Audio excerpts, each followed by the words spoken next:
আমার মুর্শিদ বিনে কেউ দিবে না জান্নাতের তরি।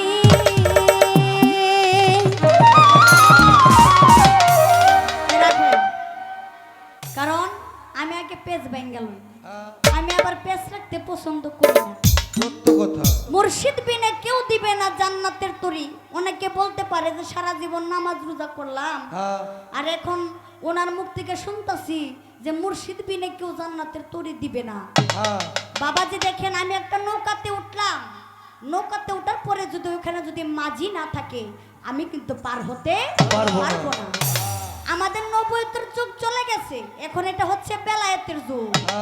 বেলায়েতের যুগের ভিতরে জান্নাত অনুষ্ঠান আমার ফরিদ চিশতি রহমতুল্লাহ নাকি, আমার ফরিদ শাহ বাবাকে যে চিনতে পেরেছে, যে ধরতে পারেছে, তার জন্য সেটা জান্নাতের তরি। একটা বটগাছের ভিতরে যেমন অনেকগুলো পাতা থাকে, দেখবেন এটার ভিতরে যদি বিশ্রাম নেন গে, এটার ভিতরে কিন্তু রোদের কোনো ছায়া লাগবে না। তেমন একটা পীর হচ্ছে একটা বটগাছ, একটা একটা সোজা রাস্তা দেখানোর একটা মাত্র একটা ব্যবস্থা।